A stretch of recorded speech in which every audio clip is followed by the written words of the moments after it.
사랑하는 성도 여러분, 좋은 아침입니다. 오늘도 하나님께서 우리에게 귀한 말씀 들을 수 있는 시간 주셨는데 우리 다 같이 기도하고 하나님께 새벽 예배 드리겠습니다. 하나님 감사합니다. 오늘도 변함없이 저희들에게 귀한 하루의 생명을 주시고 또 이른 아침 하나님 말씀 들을 수 있도록 저희들을 모아주심을 감사드립니다.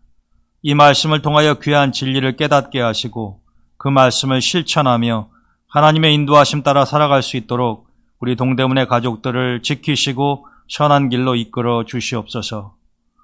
오늘 하루의 모든 삶도 주님께 의지합니다. 동대문의 가족들 어디 있든 주님의 보살핌 가운데 평안하게 하시고 우리 자녀들의 앞길을 하나님께서 축복해 주시옵소서.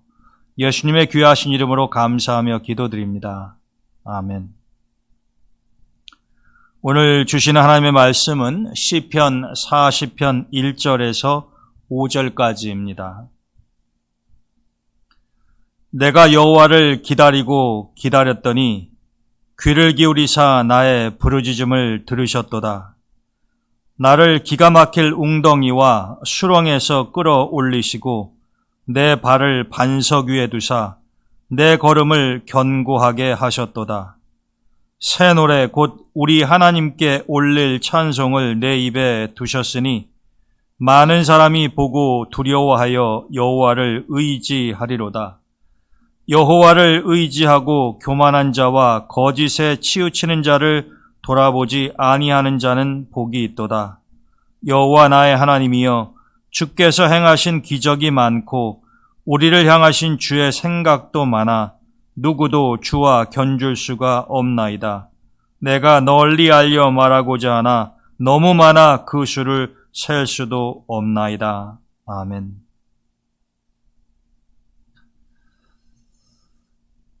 유럽의 이탈리아는 전통적으로 음악의 강국이라고 알려져 있습니다. 베르디나 푸치니와 같은 이런 유명한 사람들뿐만이 아니라 또 많은 유명한 지휘자나 또 피아니스트를 배출한 나라이기도 합니다. 그런데 이 이탈리아 출신의 토스카니니라고 하는 세계적인 지휘자가 있었습니다. 그런데 원래 이 토스카니니는 지휘자가 아니고 첼로 연주자였다고 그럽니다. 그런데 눈이 근시라서 악보를 보기가 굉장히 어려웠다고 합니다. 저도 눈이 나쁩니다마는 이 눈이 나쁘면 시력이 좋지 않으면 여러 가지 애로사항이 많죠. 근데 이 토스카니니도 근시가 아주 심해서 자신이 연주를 할 때 악보를 보기가 어려워서 악보 자체를 다 외워버렸다고 합니다. 아마도 실수하지 않고 자기가 맡은 부분을 잘 연주하기 위해서 그렇게 했겠죠. 그런데 한 번은 자기가 속해 있는 이 오케스트라의 지휘자가 갑자기 문제가 생겨서 지휘를 할 수가 없게 되었다고 합니다. 너무나 갑작스럽게 발생한 일이라서 다른 곳에서 지휘자를 초청해 오기도 어렵고 그래서 결국에는 단원들 가운데 한 사람이 지휘를 맡아야 될 상황이었다고 그럽니다. 그런데 이 오케스트라의 모든 파트들을 다 외우고 있는 사람이 어디 있었겠어요. 그런데 이 토스카니니가 임시 지휘자로 선택이 돼서 그가 아주 훌륭하게 그 위기를 모면할 수가 있었다고 합니다. 그 다음부터는 토스카니니가 단순한 첼로 연주자가 아닌 이 지휘자로서 세계적인 명성을 쌓아가게 됩니다. 훗날 토스카니니는 당시에 있었던 일을 기억하면서 이렇게 이야기를 했다고 합니다. 어려울 때 힘이 되시는 하나님께 감사한다. 좋은 환경이 아니라고 불평하지 말라. 좋은 환경만이 반드시 좋은 결과를 가져오는 것은 아니다. 이 토스카니니의 말을 우리가 묵상해 보면 한마디 한마디가 그의 삶 속에서 그가 체험했었던 간증이라고 하는 것을 알고 또 자신의 신앙 고백이었다라고 하는 것을 느낄 수가 있습니다. 자신이 눈이 보이지 않아서 악보를 전부 다 외워서 연주에 참여할 수밖에 없었던, 어찌 보면 그의 근시, 즉 앞이 잘 보이지 않는다고 하는 것은 굉장히 큰 단점이자 약점 아니었겠습니까? 그러나 그는 자신의 단점을 많은 시간을 들여서 악보를 전부 다 암기하는 식으로 해결을 했다라고 하는 것이죠. 만일에 그 지휘자가 그런 갑작스러운 일이 발생하지 않았다고 한다면, 그래서 토스카니니에게 지회의 기회가 주어지지 않았었다고 한다면 아마 토스카니니는 크게 이름을 날리지 못하는 평범한 첼로 연주가로서 삶을 마감할 수도 있지 않았겠습니까? 우리가 인생을 살아가다 보게 되면은 내가 전혀 예기치 않았었던, 내가 상상할 수도 없는, 계획하지 않은 그런 위기나 기회가 찾아오기 마련 아닙니까?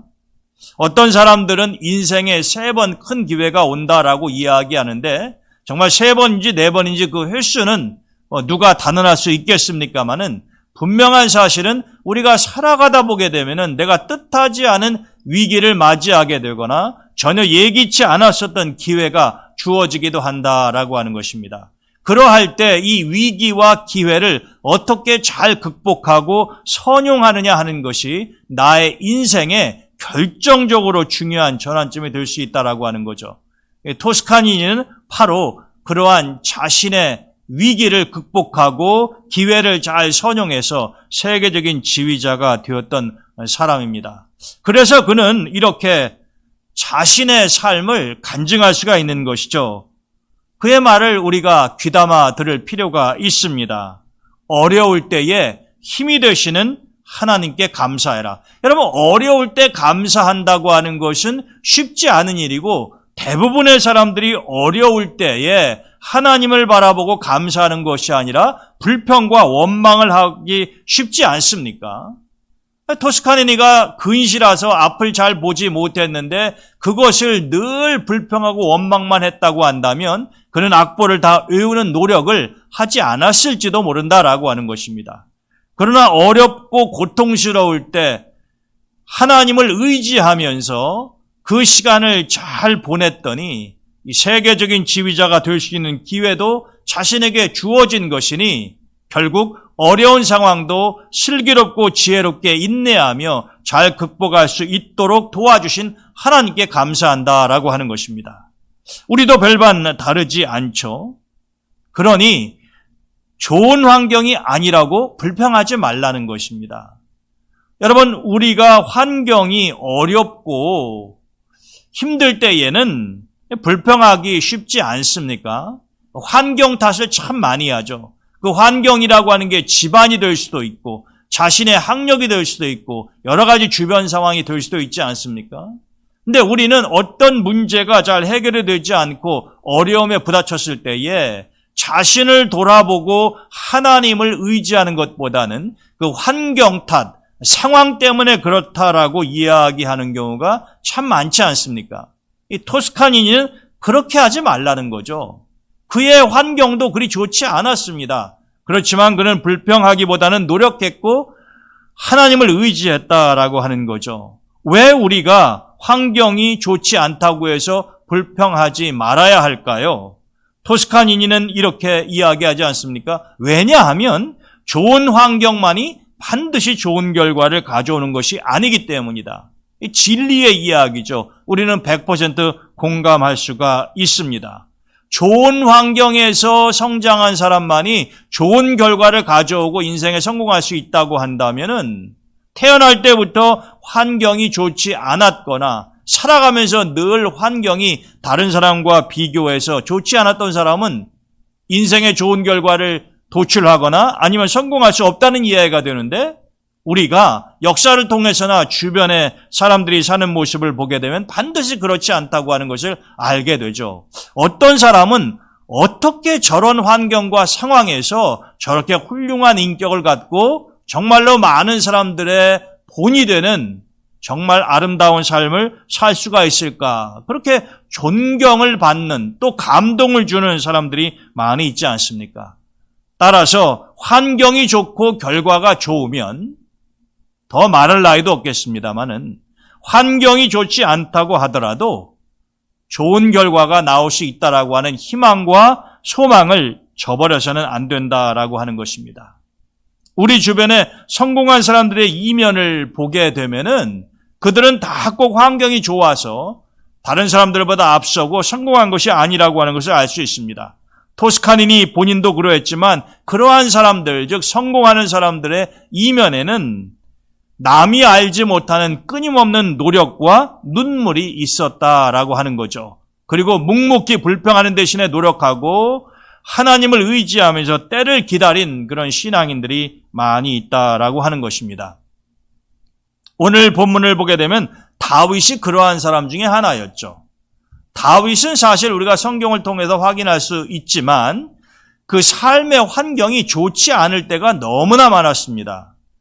평범한 사람들과는 비교가 되지 않을 정도로 삶의 절대절명의 위기 가운데 빠진 적이 참 많이 있었어요. 그때마다 다윗도 주변 상황을 불평한 것이 아니라 오늘 시편 40편 본문에서 그가 고백하는 것처럼 여호와를 기다리고 하나님이 자신을 도와주시고 역사하실 때를 기다렸다라고 하는 것이에요. 그리고 하나님께 부르짖었다고 했습니다. 하나님을 의지하지 않는 사람은 절대로 하나님께 부르짖지 않습니다. 기도도 마찬가지죠. 하나님을 철저하게 신뢰하고 의지하지 않는 사람이 어떻게 진심 어린 기도를 하나님께 드릴 수 있습니까? 애시당초 기도라고 하는 것 자체를 하지 않겠죠. 반면에 하나님께 간절히 부르짖는 사람은, 그리고 기다리는 사람은 하나님을 철저하게 의지하는 사람이라고 말할 수 있는 것입니다. 다윗도 삶이 참 곤고했어요. 동서남북이 다 막히고 앞이 보이지 않는 그런 캄캄한 상황이었습니다. 그러할 때 다윗이 선택한 것은 자신의 인생을 불평하고 원망하는 것이 아니라 하나님의 때를 기다리며 하나님께 부르짖는 기도의 사람의 모습이었다라고 하는 것입니다. 오늘 본문 2절에 보게 되면은 다윗이 어떤 형편 가운데 처했는지를 정말로 실감나게 표현하고 있죠. 하나님께서 기가 막힐 웅덩이와 수렁에서 끌어올리시고 지금 자기가 기가 막힌 구덩이에 빠져 있다라고 하는 거예요.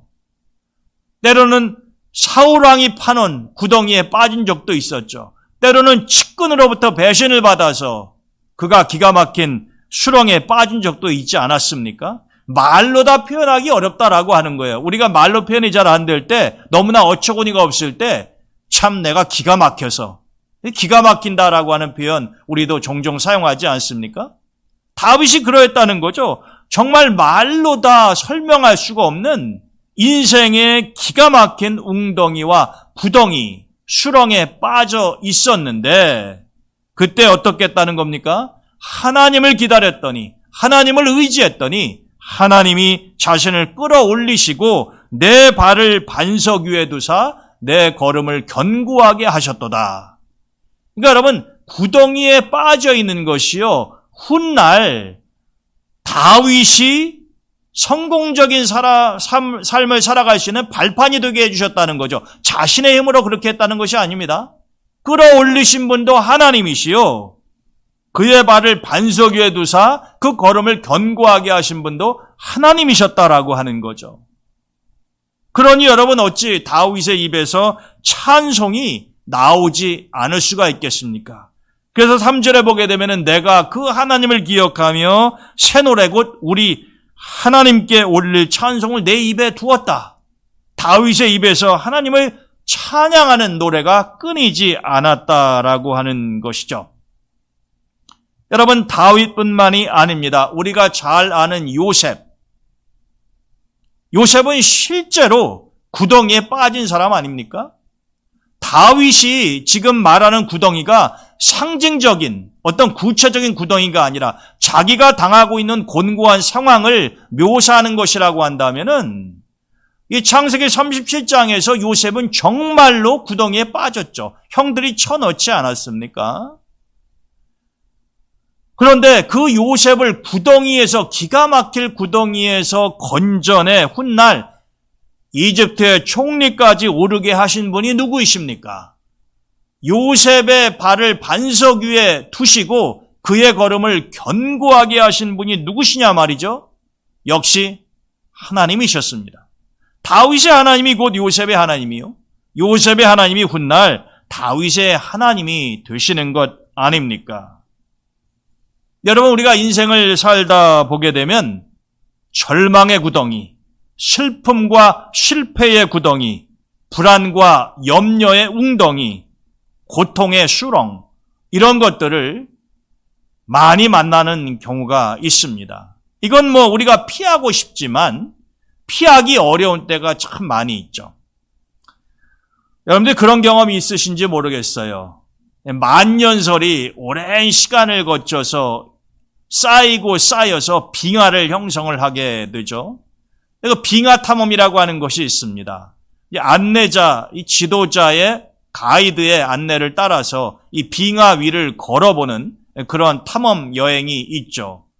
그런데 여러분, 이 빙하 위를 걷다 보게 되면은 이 가이드가 사람들에게 꼭 주의를 시킵니다. 이 빙하 위에는 눈에 잘 띄지 않는 크레바스는 아주 깊은 심연이에요. 깊은 골짜기, 웅덩이란 말입니다. 이 눈과 눈 사이에 얼어붙은 이 눈과 눈 얼음덩어리 사이에 깊은 골짜기 같은 것이 패여져 있다는 거죠. 그것을 크레바스라고 하는데 그곳에 빠지게 되면은 헤어나올 수가 없는 것입니다. 바로 죽음으로 직결된다라고 하는 것이죠. 그래서 빙하 탐험을 할 때에는 항상 이 크레바스를 조심해야 된다라고 이야기합니다. 우리가 인생을 살아가다 보게 되면은 우리 앞에 전혀 예상하지도 못했던 크레바스, 그런 구덩이, 웅덩이, 수렁들이 존재하고 있는 것이지요. 우리 힘만으로는 다 피해갈 수 없는 경우가 많습니다. 다윗도 그러했고 요셉도 그러했어요. 여러분, 누가 웅덩이에 스스로 자기 자신을 가두고 싶겠습니까? 그런데 성경을 통해 보게 되면은 이 본의 아니게 원치 않았지만 이 인생의 깊은 수렁에 빠진 사람들이 많이 있어요. 다윗과 요셉뿐만이 아니라 여러분, 에레미야도 우리가 수요일마다 에레미야 강의를 하고 있습니다만 에레미야가 어떻습니까? 그도 역시 구덩이에 갇히게 되죠. 여러분, 다니엘도 예외가 아니지 않습니까? 사자굴에 갇히게 되는 것 아닙니까? 바울도 그러하잖아요. 이 로마 가봉이라고 하는 깊은 수렁에 들어가게 되었다라고 하는 것입니다. 그러나 하나님께서는 이런 하나님의 사람들이 그 어떤 종류의 수렁에 빠져 있든 기가 막힐 웅덩이에 갇혀 있든지 간에 그곳에서 건져주신다라고 하는 것이죠. 왜냐하면 스스로가 그 구덩이에서 빠져나올 수 없기 때문에 하나님께서 도와주신다라고 하는 것입니다. 요셉의 구덩이도 훗날 그의 꿈을 실현하는 발판이 되지 않았습니까? 많은 사람들은 구덩이와 웅덩이가 인생의 무덤이라고 생각하는 경우가 많습니다. 아, 내 삶은 여기에서 끝났구나. 나에게는 더 이상 희망이 남아있지 않구나. 그러나 다윗과 요셉의 경우를 보게 되면은 그들의 인생의 구렁텅이는 인생의 무덤이 아니라 오히려 새로운 성공의 전환점이 되었다라고 하는 것을 확인할 수가 있습니다. 바울도 자신의 인생이 참 공고해서 로마서 7장 24절에 보게 되면 그렇게 고백하지 않습니까? 아, 이 사망의 몸에서 누가 나를 건져내랴. 자신의 삶이 참으로 곤고하고 어렵고 힘들었다라고 하는 것입니다. 여러분, 결국 사도 바울을 그 곤고함에서 건져내신 분이 누구이십니까? 하나님이시다라고 하는 것이죠. 그래서 우리가 신구약 또 교회사 또 우리 주변의 이야기들을 다 종합해 보게 되면은요, 우리는 인생길을 걸어가면서 구덩이를 피해갈 수는 없어요. 구덩이와 수렁에 빠지는 경우가 종종 있다라고 하는 것입니다. 여러분, 어떻게 성공과 출세, 가도만 달리는 인생이 있을 수 있겠습니까? 어떤 때는 여러 가지 전혀 예기치 못한 문제들로 인해서 깊은 수렁에 빠지는 때가 있지 않습니까? 그러할 때에 우리가 어떻게 해야 할까요? 우리는 오늘 다윗이 고백하는 것처럼 인내심을 가지고 하나님이 역사하실 때를 기다리며, 요셉도 여러분 형들이 구덩이에 쳐넣었지만 그 구덩이 속에서 어떻게 했습니까? 기다렸어요. 다른 방법도 없지 않습니까? 그러할 때에 이집트로 가는 상인들이 그를 건져내서, 물론 목적은 요셉을 팔아버리려고 했지만 하나님의 원대한 계획 안에서 요셉의 팔림이 훗날 그가 이집트의 총리가 되는 발판의 역할을 하지 않습니까? 그가 팔려서 보디발의 집에 가지 않았다고 한다면 훗날 그가 이집트의 총리가 되는 일은 없었을 것이다 라고 하는 것입니다. 그 거대한 드라마를 계획하시고 연출하시는 분이 하나님이시죠. 하나님은 자신을 신뢰하고 인내하며 기다리는 사람들을 위해서 그런 좋은 시나리오를, 파노라마를 전개하신다라고 하는 것입니다. 이것은 모든 하나님의 사람들에게 공통적으로 우리가 발견할 수 있는 진리이기도 하죠. 오인숙이라고 하는 분이 계시는데요. 이분은 기독교 치유 전문 상담자입니다. 그러니까 마음의 상처를 받고 이 삶이 엉망진창인 사람들 상담을 해서 하나님 말씀으로 치유해주는 그런 상담 치유자 역할을 하시는 분인데, 이분이 쓰신 책 중에 지저스 스푼이라고 하는 게 있어요. 지저스는 예수님의 영어 표현 아닙니까? 스푼은 역시 영어 단어인데 수저예요. 그러니까 지저스 스푼이라고 하는 것은 예수님 수저다라고 하는 거죠. 근데 이분이 이런 아주 흥미로운 이야기를 하십니다. 우리가 왜 요새 보게 되면은 뭐 금수저다, 흙수저다 그런 이야기 많이 하지 않습니까? 아버지가 온갖 비리를 다 저질러도 돈을 많이 벌거나 아니면은 높은 직위에 있게 되면은 그런 아버지의 후광을 얻고 본인은 자격도 없고 실력도 없는데 아버지 백으로 성공과 아도를 달린다고 하면은 그런 사람은 금수저를 물고 태어났다 이렇게 이야기하지 않습니까? 분명히 우리 사회에는 그런 계층의 사람들이 있어요. 반면에 내가 태어날 때부터 비난한 가정에서 태어나서 어렵게 성장하고 그러다 보니까 제대로 배우지도 못하고 다른 사람과 비교해서 항상 열등한 위치에 있을 수밖에 없는 사람들도 많이 있지 않습니까? 그러한 사람들을 우리가 흔히 흙수저라고 그렇게 이야기를 하죠.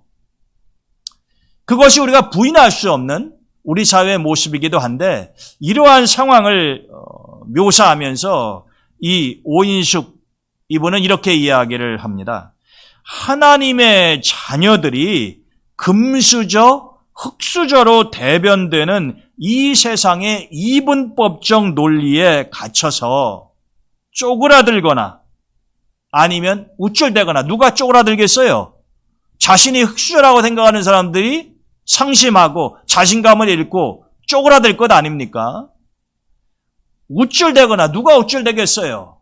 자신의 노력으로, 자신의 실력으로 성취한 것도 아닌데 아버지의 백, 집안의 배경 이런 것들 때문에 다른 사람들보다 좀 더 나은 위치에 있다고 생각하는 사람들, 흔히 이른바 금수저라고 일컬어지는 사람들이 우쭐댈 것 아닙니까? 참 부끄러운 사실이죠, 이것은.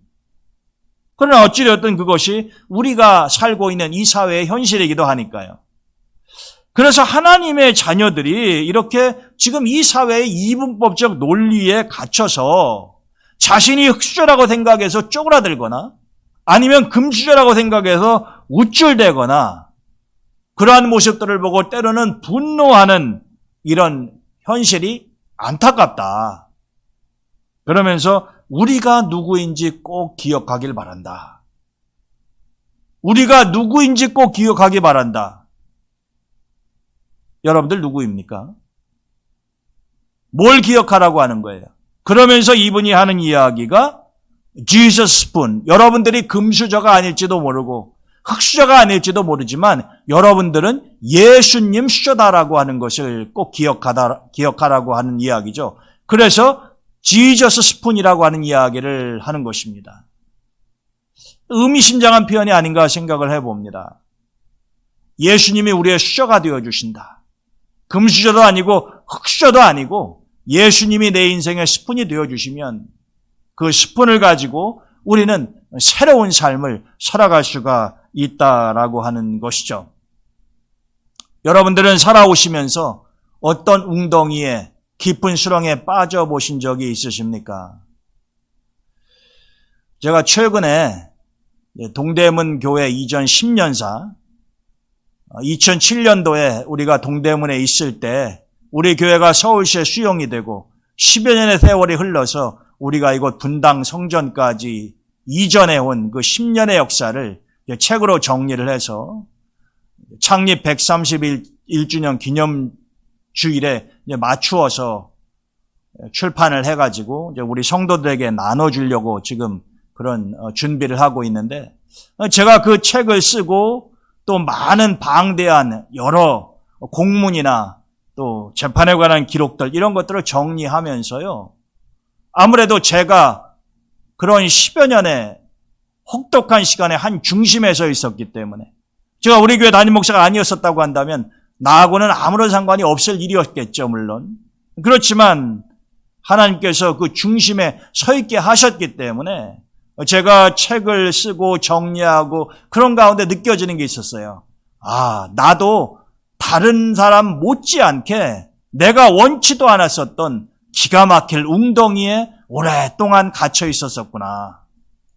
그런데 뒤돌아보니 내 인생에 전혀 계획하지 않았었던 그 말로 다 표현할 수 없는 기가 막힌 웅덩이와 수렁에서 나를 건져내신 분이 결국에는 하나님이셨구나. 솔직히 너무나 고통스러운 때가 참 많았습니다. 어찌할 바를 몰라서 몸부림치는 때도 참 많이 있었어요. 그런데 하나님께서 버틸 수 있는 힘을 주셨고, 때가 되면 하나님께서 건져내셨고 오늘에 이르게 하셨다라고 하는 것입니다. 그래서 저는 말씀을 준비하면서 다윗의 이 고백이 결단코 몇천 년 전 남의 이야기로만 들리지 않았습니다. 구구절절이 한마디 한마디가 나의 삶과 이렇게 중첩이 되어서 너무나 실감나게 가슴에 와 꽂혔다라고 하는 것이죠. 그렇습니다. 우리가 인생의 수렁을 완벽하게 피해갈 수는 없지만 우리가 그 구렁텅이에 빠진다고 하더라도 우리를 그 구덩이에서 건지실 분이 계시니 얼마나 감사한 것입니까? 내가 헤어나올 수 없는 깊은 웅덩이에서 전능하신 하나님의 손이 나를 끌어올리시고 나를 견고한 곳에 세우사 내 걸음을 앞을 향해 나아갈 수 있도록 이끌어 주시니 얼마나 감사하냐 이 말입니다. 우리는 그런 하나님을 믿는다라고 하는 것이죠. 따라서 여러분들이나 저나 지금 여러분들이 나는 내 인생에 정말로 끝에 다다른 것 같다. 더 이상 소망이 없고 정말로 깊은 웅덩이에 갇힌 것 같다라고 생각이 되더라도 그것이 결단코 끝이 아님을 여러분들이 믿으시기를 바랍니다. 여러분들이 하나님을 의지하고 하나님의 때를 기다리는 한 그분은 절대로 여러분들이 빠져있는 그 구덩이가 수렁이 여러분들의 인생의 무덤이 되게 하시지는 않는다 이 말입니다. 의심하지 말고요. 확신을 가지고 여러분 다윗과 요셉보다 여러분들의 삶이 더 곤고하다고 느껴지십니까? 그렇지 않다고 한다면 여러분들보다 나보다 더 기가 막힐 웅덩이에서도 삶을 포기하지 않고 하나님의 도우심으로 놀라운 인생의 발자취를 남기셨던 신앙의 선배들을 기억하시라 이 말입니다. 오늘 하나님께서 우리에게 다윗의 고백을 통해서 우리 자신의 삶을 돌아보게 하셨습니다. 저는 오늘 이 새벽에 하나님 말씀을 들으신 여러분들, 그리고 또 이 말씀을 듣지는 못했을지라도 지금 자신의 깊은 인생의 웅덩이에서 힘들게 지내고 계신 분들이 있으시면 저는 이 말씀을 꼭 전하고 싶습니다. 하나님은 우리를 도우시는 분이시요, 끌어올리시는 분이시요, 반석 위에 세우시는 분이다라고 하는 것입니다. 저는 우리 동대문교회 성도 여러분들, 우리의 믿음의 가족들이 이러한 흔들리지 않는 확고한 신앙을 가지고 이 세상을 하나님을 의지하는 가운데 이겨가시며 살아갈 수 있기를 주님의 이름으로 축원을 드립니다. 네, 여러분 오늘도 한날이 밝았습니다. 오늘 이 아침에 주신 하나님의 말씀을 여러분들이 가슴에 깊이 새기시고 기도하시면서 평안한 하루가 되시기를 축원을 드립니다.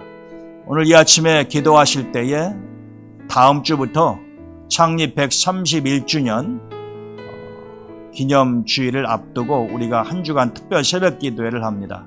많이 참석하셔서 은혜 받으시고 또 기도해 주시기를 바랍니다. 오늘 이 아침에 우리가 특별 새벽 기도를 위해서 또 환우들을 위해서 우리 자녀들을 위해서 여러분이 또 기도해 주시기를 바랍니다.